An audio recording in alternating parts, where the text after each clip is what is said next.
Tonight I'm doing something a little bit more different. I normally introduce women that I speak to, but tonight's guest is Duprice Tillman, and he is an advocate for men's rights. Not even just men's rights, but mainly men raising well self-sufficient young men. And I think it's great that we kind of get this vision and this viewpoint from the opposite sex, because you heard from our voices, now I want to hear from yours. So can you tell me a little bit about yourself and your organization? So I go to the Rock Church and World Outreach Center. The ministry that I'm a part of is called Breaking Free, and it's a restoration ministry that we have at the church that we do 4 times a year. They're 8-week sessions, and basically what Breaking Free is all about is you get to a point in your life to where you have situations going on to where there's breakdown in relationships, communications are not going well within family or friends or girlfriends or husbands, wives, and sometimes we don't know where a lot of this is coming from. And what I like to call it is when you are saved and you've given your whole heart and your whole life to God, you can still kind of be what I call a spiritual basket case. So in regards to that, we've put in place this ministry for people to be able to assess themselves, self-examination, and allow the Holy Spirit to work with them in a way that they themselves, along with the Holy Spirit, can actually start to work on these different areas that they have issues in. Okay. So when you say that they're spiritual basket cases, can you kind of like just explain more what that may be? So not in a bad way am I saying that, but just really getting to the point. It's more of you're functioning in life. Yes, you're going to church, how many ever times that is, or reading your word, but because we're flawed people and we're not perfect, but we're perfect under Christ and His identification, we tend to miss the mark when we try to do things in our own capacity. So that's what I mean when I say spiritual basket case, including myself. So those are the areas that I feel that are touched on when you actually go into this particular ministry. So. Okay. And from what I know, you're trying to showcase what basically a lot of men are stifled or stuck in a certain age frame, and they're not really growing from there, or they're not really picking up the responsibility. Do you feel like there's a lot of responsibility that's being lacked with a lot of men now, even with any higher power position? Yes, there's a lot of lack, and because I've allowed myself to be more open to learning of what a man is supposed to be and what his role is, I've immersed myself in just trying to find my identity in Christ, and that's where it all comes from, in my point of view and what the Word says. I believe in what the God of the Bible says, so I go off of His Word and how He created us as men. I believe we all have our parts to play as far as men and women, and together we actually are very powerful if we get the concept of what God is trying to emulate here on earth as we walk amongst others, and we can be examples and come together in one like mind, and that's in that sense of living and flowing together in a society, in a community. That's where it all started. God created all these different systems. He put government in place. He put social systems in place. It's all created by Him. Man will claim that, but we know that there's an enemy behind that want to flaw and kind of perverse things of that matter. We see it all over. We're allowing for a lot of things to go on here on earth now, and things is being said, and people just kind of brush it to the side, and they have their opinions, I'm sure, but there's a lot of issues in the world that we need to really deal with. But the answers, for me, is in the Word. So as a man, growing up, I'll start from where I'm growing up. I grew up in South Central Los Angeles. I had a dad that was murdered when he was maybe at the age of 19 or so. I was 4 years old, so I never really had a chance to know my father. My mom was my primary caretaker until she got married, and I had a father for a number of years, and then they divorced. And so at that point, that's when I was pushed in the arena of being the older brother, as I was already, and provider and part husband, playing those roles as provider and helping out with the family. So those things were stressful because they were put on the shoulders of a young boy that didn't know any better and was still trying to figure things out myself. Yeah. So in that regard, as when I got older and fast forward through life, just a lot of ups and downs, when I did get saved and then I did see what it meant to be a man in God's eyes, I immersed myself into that role, and now I have a passion for men, young and old, to actually get to a point where they can realize that we have broad shoulders for a reason. Yeah. And there is a responsibility that we have in regards to our families if we're married. A lot of men are quiet. They don't talk a lot. They reserve a lot of their feelings. Men talk about, well, you ain't supposed to cry and this and that. Well, that's not true. Yeah. You got David in the Bible that cried, and he was one of the hardest warriors, and men of strength and just valor. And he had a full circumference of what would be a relationship regarding God, and he allowed everything to be shown. So that's the epitome of a man, and he was basically named as God's a man after God's own heart. Okay. And you can read about that. Us as men, we have things backwards. I have a book that I kind of want to share some of these things that I'm mentioning of what men typically, how they look at themselves, or if they were to really face themselves and view themselves, they would look like this. And this is what the separation of not having a relationship with God would look like, and does look like with men. So you have the first man, it's passive man, a male who is unable to or unwilling to take the leadership role that God has assigned him to have. That's the first one, that's passive man. The next one, I'm kind of under this one, I'm still a work in progress, but the domineering man, a male who thinks manhood is measured by his ability to emotionally and or physically force a compliance to his demands. Okay, then you have the next one, which is sexual man. A male who measures his manhood by the amount of women he can conquer. The next one, you got the corporate man. Corporate man is a male who defines his manhood by the amount of time he invests in his career and or by the amount of money he can accrue. Okay. The next one is irresponsible man, a male who refuses to provide properly for the well-being of those under his care. And the very last, hedonistic man, a male who lives for self-gratification or self-gratifying pleasure that at the expense of those around him. So who are those around him? Wife, girlfriend, kids, mother, whoever's in that picture. So, and then it goes on to say this last part, it says, only when a man functions as a biblical kingdom man will he experience the fullness of his destiny. Okay, but it also says, yet when a man does not live according to the biblical definition of manhood, it shows up in his own life and in the lives of the lives under his influence and care. So again, those same people are the people that are in this sphere of influence, and they can have a negative effect, especially on the boys and the girls. Okay. Especially if there's his own sons and daughters. Right. I heard you say something in your video about a girlfriend or a wife can be easily influenced by a man's character or a bent character, as I told you about before. Yeah. That's very true. I actually seen it within my family with somebody that was with someone, and I seen the woman get influenced and wasn't really conscious of it and wasn't aware. Yeah. She took on some of the tones and mannerisms, and there was a lot of language that she heard from him, and started just talking like him and the whole thing. Yeah. Well, there's a truth to that. So when a man is with a woman,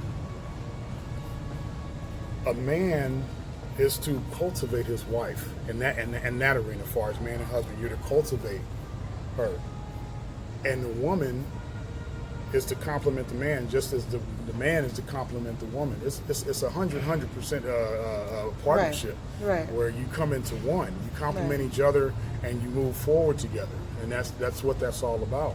A lot of people, they get caught up on, and it's not supposed to be like. It's not a domineering thing to where you're domineering over the woman, or you're dictatorship. That's not really what it's about. It's more of you complement each other, you come together, and then you're glorifying God by the image that you're portraying, because it's directly in the Word. Yeah. And let me show you something else in bringing that up.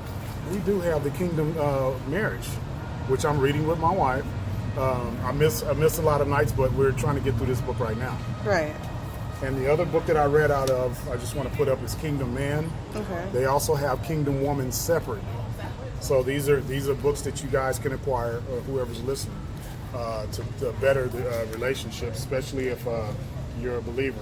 And just to get the books out of the way for you men, there's Fathered by God. There's stages that this book talks about in us growing up as adolescents, kids, and then going into manhood, and starts to show what that looks like as far as God wants from us.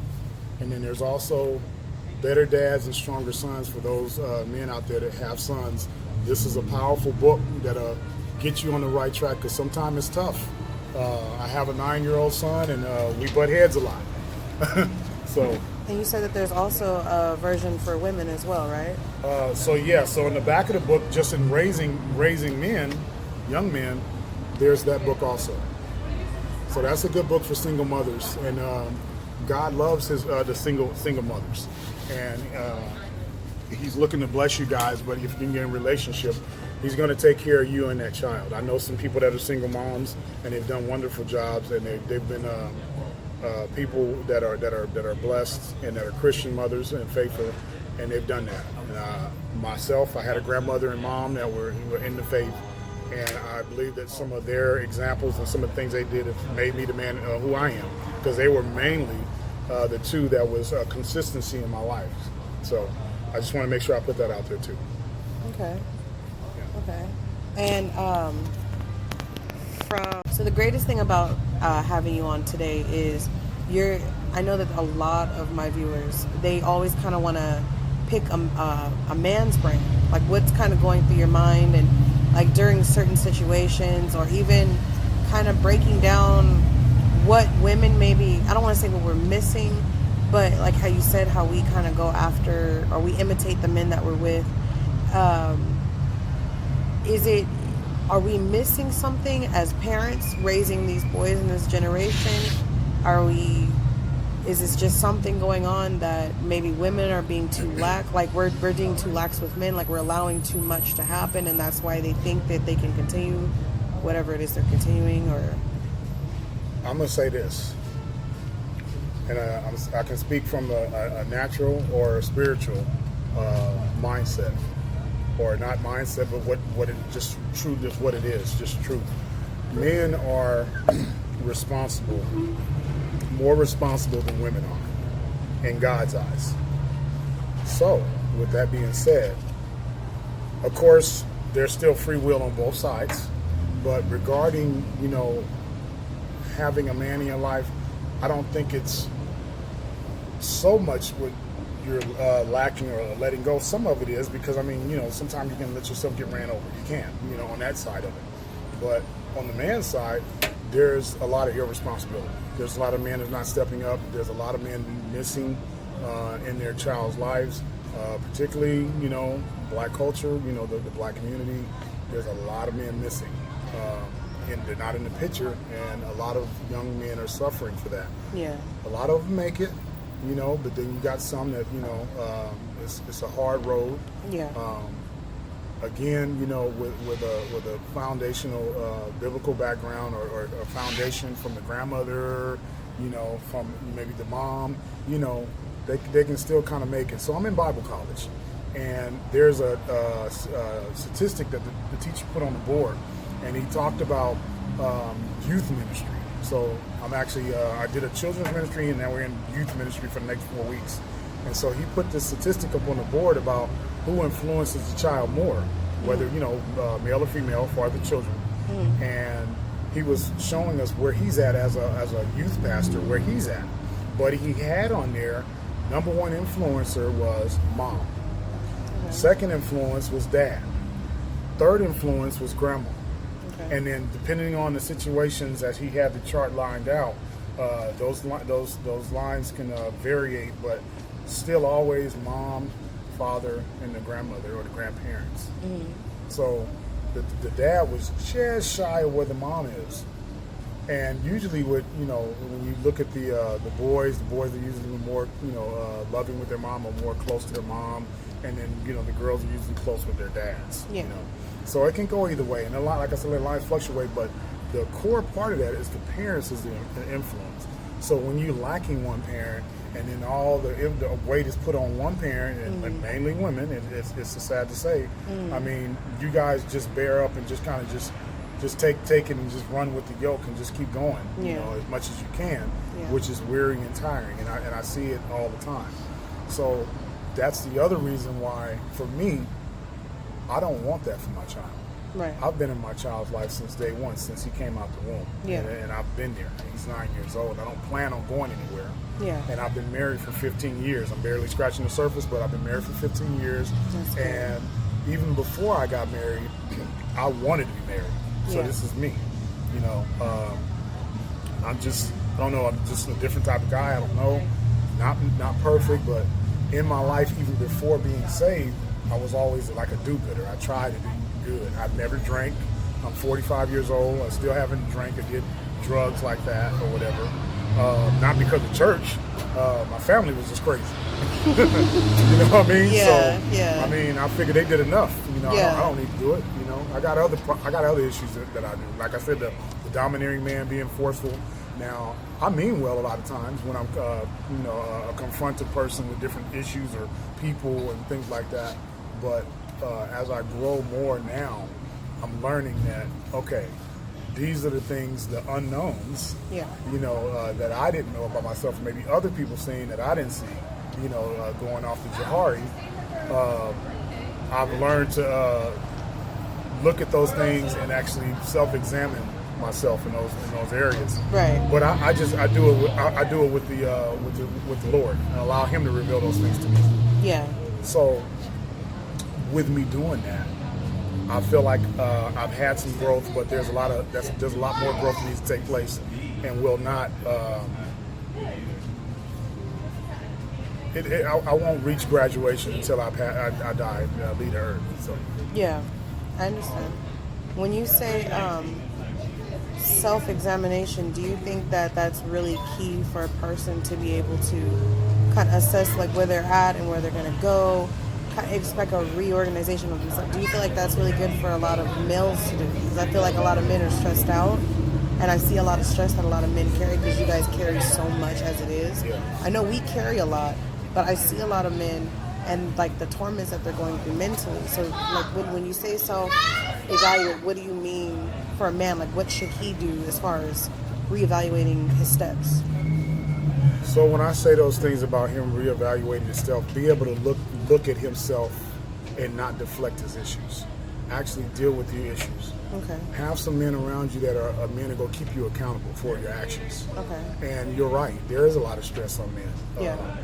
Just speaking on my part as a black man, working for a government job, being in that arena, being one of the only blacks, and I don't make that a big issue because I know who I am, and I'm confident in myself. But we do live in a fallen world, so those different things here systematically are going to happen. Yeah. The Bible talks about it rains on the just and the unjust, but they're still recognized. I recognize them. So when I say that, I mean be able to take a look at yourself, be able to say, you know what, that's something I need to work on. Okay, now how am I going to work on that? Because to say that you know what that is and you're actually saying, okay, I realize what I do or what I did or whatever that looks like, you have to now take steps to do something about it. Okay, what you going to do about it? So with my wife, she's good, and that's the other thing that you guys are good at. She points out a lot of different flaws that I have. That's her job. That's what I take as her job. And we've gotten to a place where we can conversate about these things, and I can say yay or nay. You know?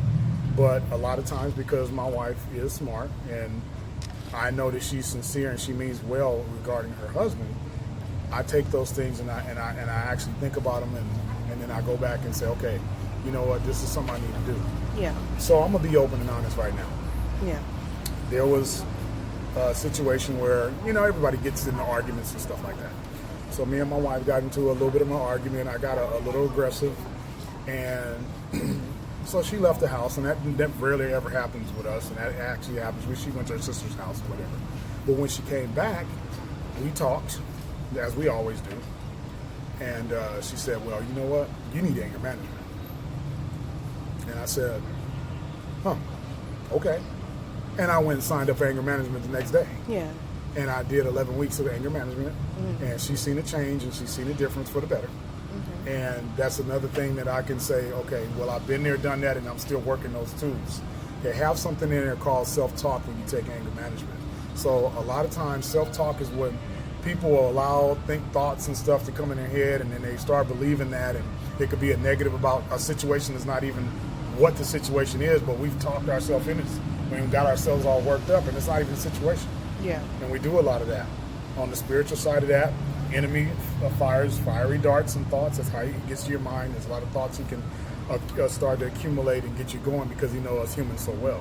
Yeah. But self-talk in the book is something that I became aware of, and I'm like, man, I do a lot of that. Because I'll think about something, I'm like, you know what, she's doing this, she's doing that, or I think she's doing this, or she's maybe coming at me this way, and I don't think it's right, and I'm gonna, Yeah. And there was a lot of that, and then later on, it's like, well, no, that wasn't it, this and that. I'm like, oh, okay, you know what, I apologize. Right. See, I'm big enough of a man, I can apologize too.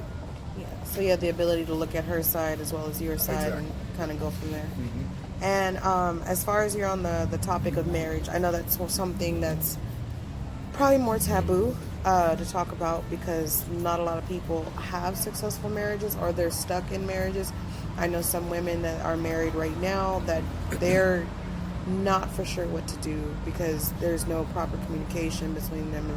So, like, what is your keys to a proper successful marriage? First of all, and within the marriage, you need to humble yourself. You need to get over yourself. If you married this woman, if you married this man, and I'm going to speak on the man side of it, if you married this woman and you feel like she was valued enough to be married, and the Bible talks about Proverbs 31, the virtuous woman, which all women are. You guys are virtuous women. Read the whole Proverbs 31, and you will be blessed. Mm-hmm. Let me just put that out there. So if a man marries a woman and he values her at that level, then you need to bring that to the table. And that don't mean that you come to the table perfect, but throughout this lifetime that we've signed up, because it's about commitment. Yeah. It's not about emotions and all this, I love her and everything's going so great. Okay, you love her, but when you go into the table of marriage, it's a commitment. So we make commitments to our job, we make commitments to different things that we do in life. This is supposed to be the most important commitment. So in making that commitment, there's going to be highs and lows, as we say, for better or for worse, but when the worst come, a lot of people want to run. And I'm talking about the men right now. You need to kind of pull up your bootstraps and get in there and let's handle business. Let's get in the ditch. Let's fight the war, because it is a war. Biblically, the enemy's not looking for us to be together. He's trying to rip apart families now. Yeah. And he's going to continue to do that because that's the fabric of what makes community. That's what makes a state. That's what makes a country. That's what makes a nation. So the fabric is really loose right now, and a lot of it is because of men not knowing their roles. Yeah. Within themselves, within their families, within their community. And Dr. Tony Evans talks about that in the book. So on the man's side, a woman, and correct me if I'm wrong, they're looking for security. They look for protection. Yeah. And that's part of our roles. We're to protect and secure the family. Yeah. And the woman should feel comfort in that. I, for a split second, lost that in the thing that I just mentioned earlier with the misunderstanding me and my wife had, and I seen it in her eyes, and I knew I had to recapture that, or else things wasn't going to go right.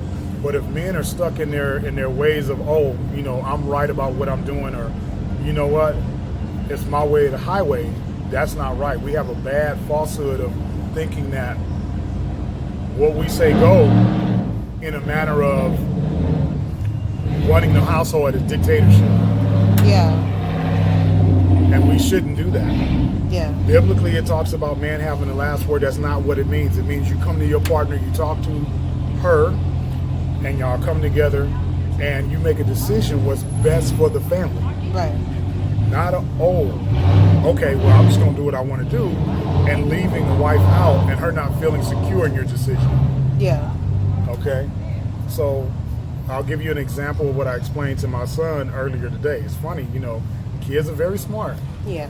So we were talking about buying some things from the store, and I'm supposed to buy a new car for myself later on. I got rid of a car again because of me and my wife made some decisions, and we have a goal in place to zero out far as debt. Yeah. So I got rid of a truck I had, and my son wants me to get another cool car or whatever. And I told him, son, everything's for a reason. That's what we're doing. He's like, but Dad, you said that you make the decision, you can buy what you want. I said, yeah, I could. I said, I can buy what I want. I said, now think about this, son. What if Daddy says, I'm going to go buy what I want, and I tell Mom, you know what, I don't care about what you think or whatever. I'm going to just go buy this $60,000, $70,000 car, whatever it might be, and go high-siding and doing whatever I do, and I get the car. How is that going to affect you? I said, this is how it's going to affect you. Maybe you don't go to McDonald's as much. Maybe you don't get your Chipotle or whatever it is, Chick-fil-A or whatever it is we buy you all the time. Maybe you don't get the toys you want or the electronics. Maybe some things start to suffer within the family because I decided to make a grand old purchase that's going to hurt our pockets financially, which is going to hurt Mama, it's going to hurt you, and it's going to hurt anybody else that's within my sphere of influence, like I said in the book. Those where those things come from. I said, but if I'm making a decision with Mom and I make the last decision, which I do have the last word in that regard, I'm going to make sure I make the best decision because I am Dad and I have a responsibility to do that. And I have a God that's looking over me, and I'm going to have to answer to later. Okay. And I know that as far as, I know you don't have a daughter, but I know that there are men out there that have daughters, and they have to encounter things that may be very uncomfortable for them. Because, like, there are some single dads out there, and those single dads are raising daughters. So what would you tell those single fathers how to work with their daughters? Okay, well, first of all, I semi-raised my sister. I took her to a daddy-daughter dance, so I've done some of those things. I also have a niece that I helped raise that is in college and getting ready to graduate from CBU. So I've had my hands in some of that too. I do have a friend right now that has a son and a daughter that he's raising, and he's a great father. And I know those are some things he's going through right now. I also have another gentleman. He also has a daughter. So I get to see into their lives as well as the little pieces that I've experienced. And as I said, usually the men are closer with their daughters in that regard. Now, you're probably talking about it as they get older. Now they're feeling certain ways, their body is changing. These different type of things. Well, if the man is mature and smart, he's going to bring in a female in that regard, maybe far as his mom, if she's in place, or a cousin or a sister. Those are the things I'm sure that should come to mind automatically. Those would be some difficult times if the mom's not in the picture. But I would say if a man is raising his daughter and even any other children, he's trying to handle business the best way he can, and they get overlooked a lot. And I give kudos to all my friends, and I salute them for doing that. I know that's a very tough road for men to deal with, because it's already kind of tough to deal with your own emotions. To deal with a young girl's emotions is also tough to deal with. I know you say that you work at the Rock Church, and you have Volunteer, well, you volunteer there. Can you tell me what it is that you do while you're there? Well, as I said, the restoration ministry called Breaking Free, I mentor there. So I mentor older and younger men within that ministry. And so let me just give you the whole spectrum of it. So Breaking Free, when you come in, there's a lesson taught, and then there's women and men, and then the women go with women mentors, and then there's the men that go with the men mentors. And we in that regard, we talk and we get into groups, and everything's pretty much confidential, within the men expressing themselves and talking. On the man's side, I can just tell you that what I do is I usually open myself up, and then it starts a chain reaction where other men will start talking, and they realize that other men are going through the same things. And there is a lot of stress depending on what's going on at home, namely, number one, probably the financial reasons. There's stress that happens there. Then that causes health issues, and then it just domino effects from there. Yeah. So that's why I'm a big advocate for men being healthy and having some solid men around them to be able to keep them accountable, because keeping things and holding things in can have a number of effects on you and impacts on your life. And if things are impacting your life and are affecting you, it's automatically going to affect everybody around you. I keep going back to that because that's what happens. It automatic, and then there's no open communication as far as family, as far as the wife, as far as the girlfriend. There's going to be big issues there. Yeah. And if the woman or the man are not reaching out and actually getting some type of help, and they continue to stay in that space, which I see a lot of people that I know that's in that space, and they're not looking for an outlet, it's just going to continue to be a big problem, and there's a lot of blow-ups and different things that happen in that regard, and nothing is never accomplished. Nothing's never taken care of. Yeah. So everybody's affected, namely the kids is the main ones that hurt the most. No, that's very true. I know that we did talk about the MGTOW movement earlier, which is men are going their own way, and it's basically about men who have they're trying to self-identify with themselves without being in an intimate relationship with a woman, and you're going to give me your viewpoints on it. So I just wanted to know what you see or what you think of that movement. In one word, I can say it's a selfish movement, because you're leaving obligations and responsibilities behind, and there's going to be some heavy consequences to pay for that. Again, when us as men move in our own capacity and our own ideology, we tend to cause a disastrous situation. So I disapprove of that movement myself, personally. No, I understand. I mean, it's sad. I don't really want to get too much into it because I know that there's probably a lot more that we're not really, that we don't know about. But I bring that up because I noticed that even in a lot of situations, I see a lot of men abusing their power. So you have a lot of women uprising to fight a patriarchal movement type of thing, where they feel like they're being ruled and dominated by men and they don't have their voice. And then you have men out there that are doing the same thing. So it's kind of like there's no balance in between the women and the men now. It's just a constant fight with gender. So that's why I brought up you talking about raising sons and raising daughters, because they are our future. And unfortunately, we're raising a lot of selfish children in the future. So that was kind of why I wanted to have this interview with you, because it's not often you hear from a man's point of view, especially a humbling man's point of view, from where he had to figure out where he did wrong and had to kind of like pull, from there. So that was one of the questions I wanted to ask. But my another question I ask is for abuse of power. I know that a lot of men abuse power as far as like sexual advances towards women, like uncomfortable ones, or especially when it comes to that. Like I see a lot of men, they abuse a woman's trust by their sexual perversions rather than actually talking to them. Do you feel like a lot of men are still like that? They abuse their power, or do you feel like it's getting better? It's not getting better.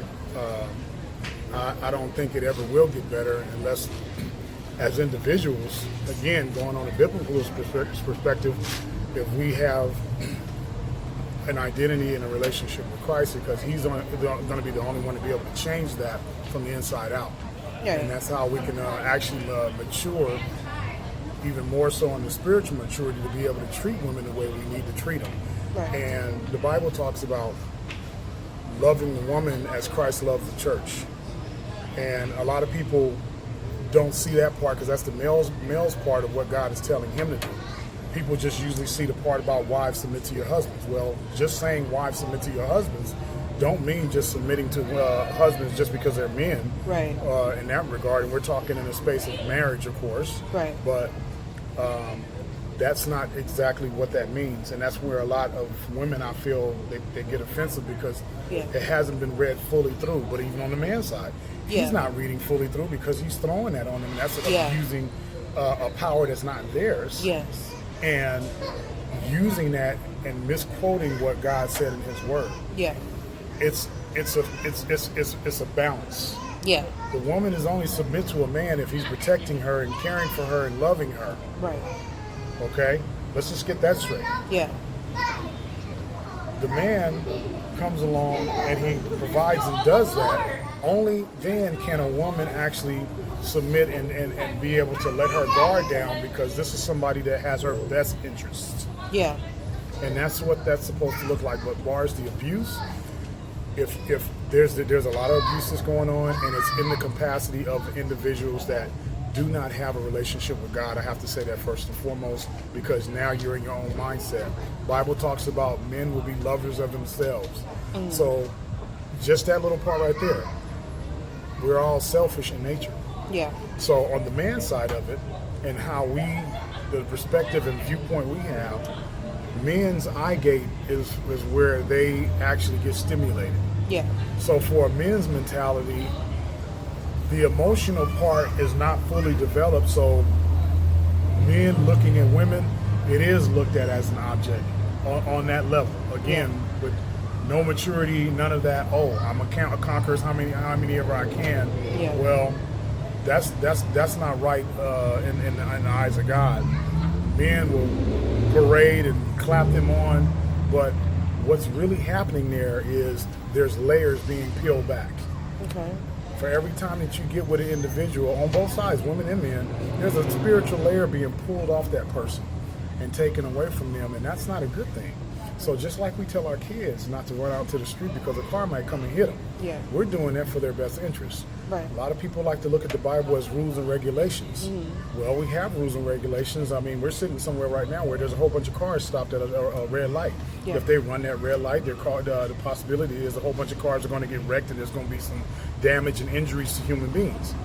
Well, God says, look, within relationship, I would like you guys to be in the confines of marriage, because within the confines of marriage and you following the rules that I have there are for the best benefit and for your blessing. So outside of that, what do? Men will conquer as many women as they can, and allowing themselves to be spiritually stripped down, emotionally, physically, all of those things. Yeah. And then on the woman's side, they're being stripped down because of the emotional tear down that they have, and now the distrust of men are coming into play. Right. And then you have the uprising of the women and the misunderstanding of what it looks like, and then you have the men with their uprising of thinking that they're being attacked in some form or shape or way. And now you got men and women colliding because they're going off their own ideology and their own capacity. And so then you feel like because of this, that's what's causing the distrust between the sexes. Yes. Basically, is that nobody can trust each other because of these things. Yes, and that's only because there's no relationship, there's no connection with God, and they're not going to the Word, and in my opinion, and actually being able to set a precedence for that. So again, we live in a fallen world, and then the enemy, which is the devil, me going off the Bible, there's a blind fog that he have over human beings. And with that blind fog brings all the deception that comes within that, because this time is very short. Yeah. And everybody realizes, you see the world is getting worse and worse. Yeah. And it's sad because, again, ultimately the kids are the ones suffering. And I see a lot of that. I had a friend, see a beautiful woman that I was doing business with, and he decided to leave his family. He said he was leaving them already, but it doesn't matter. He left that family. She left her family that she said she was happily married in, and they went on their way. And I got reports back from both sides that the kids were already being damaged. There was a lot of damage being done on both sides with the kids, and they're looking at their parents go selfishly off into the sunset. Yeah. And following and chasing what their desires are for their selfish motives. Right. And that is actually an issue. And this is a question I think I've always wanted to ask someone. What advice would you give to any young man that's either planning on wanting to be in a relationship, getting married, or even taking on that power responsibility? Because I notice a lot of men seem to get into relationships out of a fear of being alone, or they're seeking comfort. So, like, what advice would you give to women what to look for, like, as far as boundaries go, as far as a decent man coming along? Mm-hmm. And then what would you give to those men who think they're ready for marriage or think they're ready for a relationship, with the battles they're going to face, especially when it comes to things such as communication, or things such as even being faithful? Well, to the man, first and foremost, I would say get to a point where you can actually start to mature and learn about these things before you go jumping into a relationship. Get some sound advice. I would say godly wisdom. Read Proverbs. That's a whole bunch of wisdom for you right there. Get around some men that are already married and happily married situations. Of course, not perfect, because no marriage is perfect, right, but ones that look pretty healthy, and get their perspective. As far as the woman, same thing. Get in a place to where you're very confident of yourself, that you've got you're not feeling insecure. Make sure you're built up and secure within yourself, right, before hooking up with somebody, because two people coming together that are damaged is just going to cause more damage and dysfunction. Right. So again, like I said, where I'm at and what I do in my ministry, we try to point people to a healthy path of getting themselves individually together. There's couples that actually come together that are married, or girlfriend and boyfriend, and they're working on themselves separately, and then coming together, and then they can grow together in a healthy relationship. Yeah. And not even we're talking about couples and stuff like that, but just any type of relationship, your relationship with your mom or your father or your family or co-workers. You want to be a healthy person that's productive in society. Yeah. And to where you can be able to maneuver in these arenas. You don't want to continue to be damaged goods, because God called you to be more than that. Yeah. And he has all the tools there for us, but we push them away. So that's my answer. Okay. And I think that's actually great advice, really, because a lot of these young men don't understand that, and they get into relationships, I'm noticing, based off of, like I said, the fear of being alone, or needing, to replace their loss of power, so they need something else to control rather than controlling themselves. So in my personal opinion, I agree with you. I think it's important that somebody becomes 100% self-sufficient within themselves first. Let me also say, because you touched on the whole thing with power and being alone. The being alone part, there's someone that I know that's kind of dealing with that, doing in a situation where, for fear of being alone, he's doing some things that's just kind of causing more trouble within his situation. And he's been given advice to maybe try being alone for a while. Yeah. And being able to get to know yourself a little bit more. And going back to the Johari, those are situations where you can actually take that and be able to assess yourself in that manner also. But again, I would always say that the spiritual is a little bit better to reassess and be able to grow yourself, because you'll be just that much more healthy in doing so. And I'll give a quick story about myself. So before my BC days, as I call it, before I was saved, I was in a relationship that I thought I was going to marry this person, and things went awry, for a long story short. But when that relationship ended, I decided to be by myself. Right. And I said I need to be by myself for a while, so I can kind of get myself together and kind of get out all the emotional junk before I try to hook up with somebody else. Yeah. And I tried to lead other friends that direction, but they would all automatically hop into another relationship. Right. And just do more damage, Yeah. Within that relationship, and hopping around. Yeah. And it just not being good for them. And then they just walking around again, damaged goods. Yeah. So, not saying that I'm perfect, but that's one thing that, I did that I felt that was something that was a right call for me. I didn't jump into another relationship. I spent some time by myself. I did seek out and try to go and talk to counselors and stuff like that to work on myself. And then when I got to a point where I seen all the answers was in the Word, in the Bible, I just went that road and then hooked up with people that had like stories, and I was able to mesh with them. So I am also part of a men's group. We get together, maybe 1 or 2 Saturdays a month, and there's a lot of accountability there for me. We will talk on the phone about different things. And there's also another book I want to mention to you, men, the book called The Measure of a Man. I forget the author, but if you look the book up, The Measure of a Man is a good starting point also for you to read and to try to grab some maturity in that regard as far as godly wisdom. Okay. Well, this is actually really great because I feel like this is what needs to be exposed. I can only talk and I can only have a bunch of women talk, but it doesn't sound as better. It doesn't sound as well when it comes from a man's viewpoint. And I want to also say this, man, I'm not picking on you. We got to raise the bar. We got to do a lot better. I was just talking to another gentleman yesterday. He was getting ready to go home, and his anniversary was yesterday. And he's talking about taking some fast food to his wife or something. I said, no, you need to take your wife out to dinner, man. Take her to Red Lobster somewhere. Yeah. And I told him those exact words. I said, we got to do better. Yeah. We got to treat our women better because you guys do so much for us.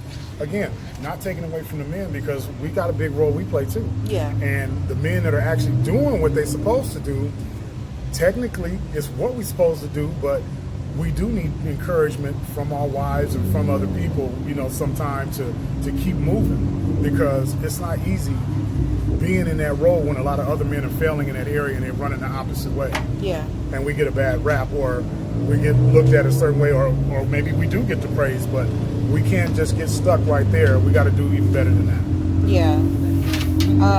One more thing that I think probably really needs to be addressed is insecurities when it comes to men, because you were mentioning something about actually 2 things now. So insecurities when it comes to men. What does a man need to do to break that fear of the image he sees in the mirror? Okay, so I mentioned about writing about fear. And a lot of men have a lot of fear they won't admit to. Yeah. Will actually assert confidence, and I'm talking about myself too. I've asserted confidence when there was some insecurities, and granted, everybody has insecurities. It's just what it is. But the ones that count the most are the ones that are hindering you from maybe doing some of the things that you're supposed to do. Yeah. So for me, growing up, there of course different insecurities as a child. Growing up as a man, maybe there's some things as a man I didn't want to, attempt to do because I felt like maybe I knew for sure I would fail in that area, so I would try to avoid it. A lot of men will do that just so they don't get exposed. Okay. But again, being in a circle of men that you can trust, they'll give you accountability, that you can actually open yourself up and talk to. It'll benefit you just that much more to be able to get past that fear. Okay. So for me, again, in the restoration ministry that I work, I came to a point where I had to deal with fear once and for all. And I wrote a letter, I journaled about it, and I wrote a letter about it. And it actually helped me to be released from a lot of fear that I was dealing with. Okay. But men, maybe you're not a big writer or whatever. You don't have to let nobody know what you're doing, but it's good to journal about your feelings and be able to put those things down on paper. That's not weak. That's actually, you're a strong man in doing that because, again, you're examining yourself and you're writing down things that you can look at for yourself and to build yourself up. And again, I want to encourage you to do it within the relationship with God, because here on earth, us as individuals, we're to have a personal relationship with God. It's not about religion. Yeah. Relationship. People get that wrong all the time. All those religious people and religious this and that religious organization. You know what? God hated religion. He's looking for a relationship. Yeah. But he can't do nothing. His hands are tied behind his back if you don't actually make the free will choice, the God-given free will choice that he gave you to actually have that relationship with him, and then him start to grow you up. And I also need to say this also. Men, a lot of you are walking around broken, but you're putting on this political face and everything's good on the outside. Get over it. That's in a loving manner. I say that out of love. Get over it. Come to God broken. When you come to God broken, that's when he can build you up. and you'll be the best man that you were ever meant to be. And that's all out of love. And then you also mentioned that your friend mentioned about the fast food, and do you feel like men have really kind of taken away the traditional standards of dating, or even being married, just dating your wife while still married? Dinner, flowers, any intimate gestures that might be lost. I don't really hear from a lot of I don't know any women that have received a bouquet of flowers from men recently. Men feel like sometimes when they conquer something, they feel like they don't have to do nothing else because they conquered and they have the prize, I guess you would say. That's a false mentality. Being in a relationship, there's always work. And especially in marriage, it's work every day. We go to jobs for 30 years, and we'll hate that job most of that time, probably 60% of that time, but we still at that job early in the morning, getting off late, working overtime. We'll assert all that energy, military, reserves, all these different things we'll do, hanging with our buddies, or getting clients in those different job arenas. We'll do all kinds of work in that. We'll work out. I work out too. I love working out. But we'll assert all kind of energy in doing those things. But when it comes to the main individual that's supposed to be part of us, or actually as one, that the better half of us, we won't put in any kind of work. And right. that's pretty much a sad state. We have to do better again as men. Me talking to you, man to man, we have to do better, because if we cherish our women, we should show them. We should be able to speak that over them. We should be able to pray with our women. We should be able to show them what a godly man looks like. And again, you're not going to ever do that perfect, but doing it in a real way and saying, you know what, I don't know how to do this, but I'm gonna go to that word and try to figure it out. That's you being a man. You ain't gonna never do nothing perfect, because you live here on earth. Yeah. But the fact that you're chasing after and you're trying to show some progress and show that you're worthy for her just as much as she felt that she's worthy for you, we got to all do our part. Yeah. I highly agree. I don't really think there's any much more that I could ask, because I think you covered pretty much a lot of questions that I may have had as far as men go. Like I said, it's an epidemic right now from what I'm seeing. Especially with the rise on single mothers. I see a lot of boys taking on really aggressive states because of loss of fathers, and even girls taking on, actually especially young girls, taking on major aggression and seeking validation in random men. And that key factor is missing out the home now. That patriarch that's supposed to lead and protect, it's gone. I want to answer that, or comment on that. So for the women and men, there was a saying a long time ago, and a buddy of mine was just playing around with, I think it was a song, but it said, looking for love in all the wrong places. We do that a lot. Yeah. We all do that a lot. But I also want to comment on what you said about the men taking their position, because we all have our positions. None higher, none lower, women or men. We're right there together. That's what God created us, but we play our lanes. So, in essence, I want to say that there was a study done, or there was a kind of like an assessment done on these apes. And for some reason, all the male apes left the area. For some reason, I don't know what happened, but they weren't there. So the younger male apes were growing up, they were like preteen, teenage status, somewhere in there, and you still had the mother apes there, but they started losing their mind. They started acting crazy, lashing out, a lot of aggression, as you mentioned. And so as these people, scientists, whoever they were assessing the issue, they said, okay, well, let's see what happened when we put some full-grown male adult apes with this group.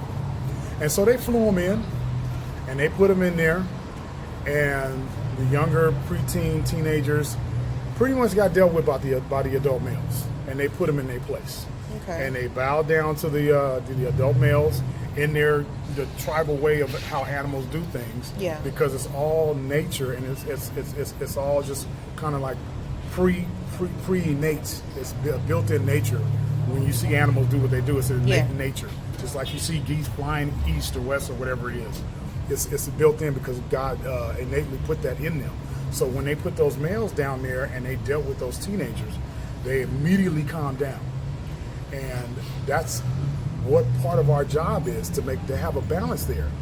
The woman primarily nurturing, but even with the men, we have to show some love to our sons and daughters too. We can't always be the one that's pretty much the one giving out all the rules and regulations, the disciplinarian. And I'm gonna be honest with you, I'm the disciplinarian in my house. Sometimes I get really aggressive with my son. That's something I work on, but I'm also working on the fact that I'm trying to show my son that loving side of his dad too. Yeah. Telling him I love him, telling him he's doing a good job, not just telling him do this, or you did that wrong, or this wrong, make up your bed, doing this, and you're not getting this. I'm trying to also have that camaraderie and bond with him. Matter of fact, next month I'm actually going to a father and son camp with him to try to have a bonding moment with him, because again, that's something I'm constantly working on because I love my son. Right. And he's the upcoming generation coming into this crazy world. Yeah. So I want him to have some stable ground, foundational ground to stand on in dealing with this world should I leave. Yeah. And I like that. So you will agree that an influential male, a strong influential male, can change a lot of young boys. Yes. And you feel like a lot of young boys, when they see, even if it even isn't strong, if they see a male in the room, they kind of attune their nature to the male. So even if the male is not acting a certain way, then the child begins to imitate the male regardless. I give you case in point. There's a video, you might have seen it, some of you or yourself. There's a video where these two young boys, they're probably about maybe 12 or 13 years old. They're in the middle of the street. It's went viral. It's been on Facebook, I believe, too. And they getting ready to fight. They're getting ready to just get into some heavy, duking. Mm-hmm. And this young man, probably in the 25 or 30 years old, come right in between them with all the other people being spectators and laughing. He come in between them with like, what you guys are doing, man? Well, I know your dad, I know this. Mm-hmm. Look, y'all go shake hands. You need to shake hands and calm this down. Yeah. You look like fools out here. You got dads and family that you're representing that you're, putting to shame right now. Yeah. And he just kind of went at both of them like that, and they let their guard slowly down, and at the end, he ended up having them shaking hands. Yeah. That was a male influence that came right in between them and their high aggression, and he brought them down in here. Yeah. Again, this is not a coincidence. And it's not about being a hierarchy or a dictator. This is what innately God put in us. And if we play our roles the way we're supposed to, everything harmonizes. Yeah. Everything harmonizes, just like the regular things we see in life. When we go in the house, we turn the light switch on. We're used to it. We don't ask questions or how did it do that? It automatically, like dark, then light. Yeah. When we put a plug inside of a plug, we look and expect for that plug to do what it's supposed to do, energize whatever it is, or charging our phones or whatnot. We don't question these different things. Cars driving down the street, they're in their lanes. You don't expect them to weave in and out. Yeah. But as human beings, we're weaving in and out because we got our own thought processes and we got all these different thoughts and social ideologies and things that we think is right, and that's why everybody's clashing. And it's going to continue to happen because people are going to always, want to rebel against what they think is, something that's authoritative or whatnot. Yeah. And they need to look at the other side of it. Look at the back side, look at the other side, the front, the back side of it. Look at it in a 3-4 dimensional, situation so you can get a full picture. Yeah. And one of those things is, and I think is the epicenter, as I say in my home, is the Bible. Okay. Joshua was in the Bible and he talks about it, as for me and my house, we'll serve the Lord. So I'm getting all my blueprint and life instructions from the Bible. So let's talk about that word Bible. Bible. Basic instructions before leaving earth. Mm. They're all in there. Every social justice system conversation or whatever we can have, it's all in there. Ain't nothing that we've talked about that's not in there. Matter of fact, the Bible will make you blush more than any R-rated movies if you really get into it. But a lot of people, they got their pre-assumptions of what somebody said and they won't go and read and look for themselves. Yeah. Okay. All right. Well, I really did enjoy this interview. I think you had some great key points that I would really love for a lot of men to pick up on because they're missing that link right now. And again, men, I want to reiterate, this is not a slam. This is to build us up. This is for us to take our position and to better our kids, better our men, our young men, our young ladies, There's just a lot of craziness out there, a lot of slander that's going on out there. And I'll tell you this, I went to a breakfast a few weeks ago with some older retired men. We all happen to be black.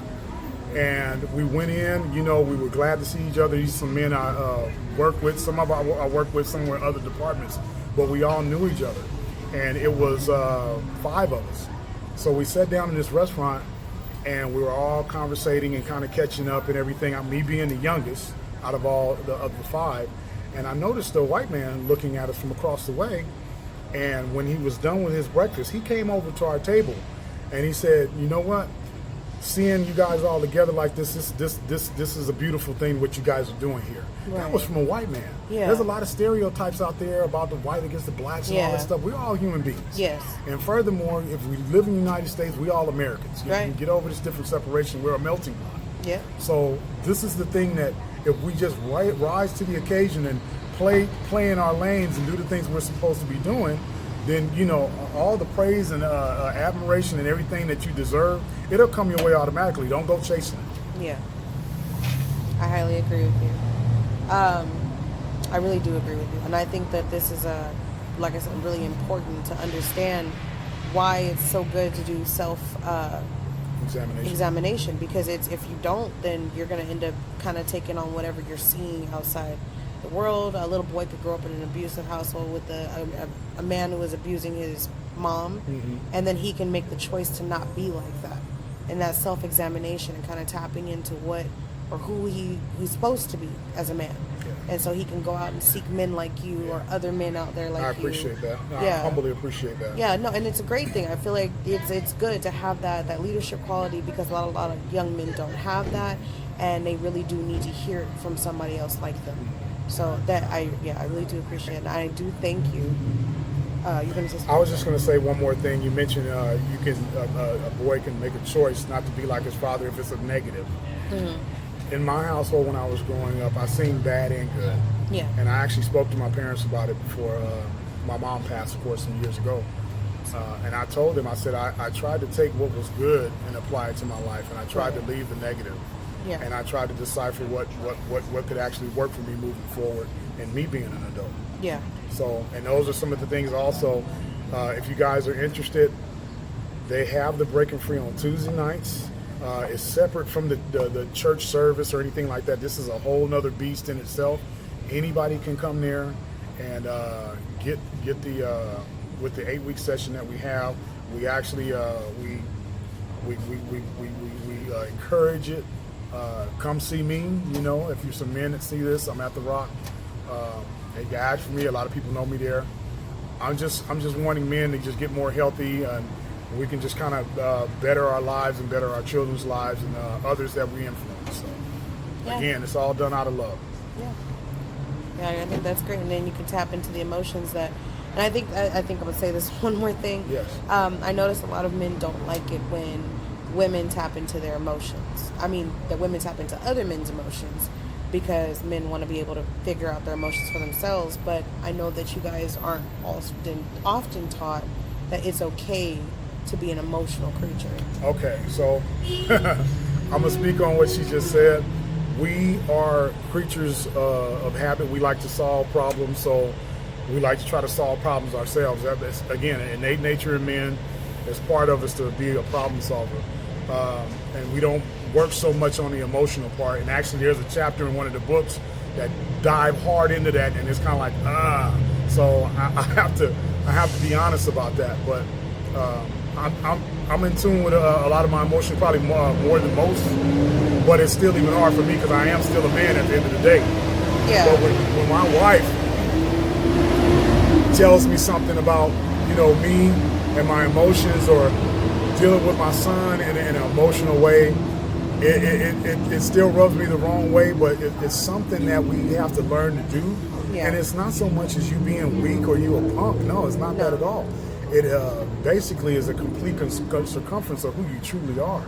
Because you think about it, God, cares about all of us, and He shows all those different emotions, and He had Jesus to walk the earth and be able to show all those different emotions, and strength and compassion. There's one short sentence in the Bible: Jesus wept. Yeah. That right there should tell you as a man, it's okay to cry. Yeah. Jesus wept. But then there was also times where Jesus, and people forget about this, he turned over tables and he did a cat o' nine tails. He put together a whip and chased people out of the temple. So he showed all different angles of what we can be. Yeah. Don't never forget that. That's why people got to read the Bible. Yeah. You know? So definitely, that's something we got to work on. Okay. Women are more like spaghetti. You know, they can do a million things at one time. Men, we're problem solvers. We'll work on one box at a time. Like waffles. Yes, exactly. Yeah. Okay. But like I said, it was great. So it was great having you on here, and I really appreciate the fact that you're able to be as open and honest as you can, especially with a lot of men, because I feel like a lot of men can't be open and honest with themselves or even with other men, so that vulnerability is lost. Yes. And I think this is actually great. I'm hoping that this can reach a lot of men who may need to hear this and may need to hear what they're missing, because maybe that's what they need right now, that little scared boy in a man form. So I do appreciate you. And is there anywhere that anyone else can find you? I know besides the Rock Churches, do you have any website or business information? My business information, I could give out dtillman.dac@gmail.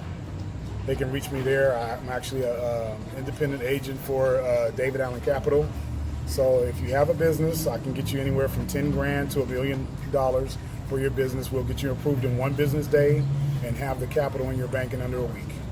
And I can get you more details if that's something you're looking for. Okay.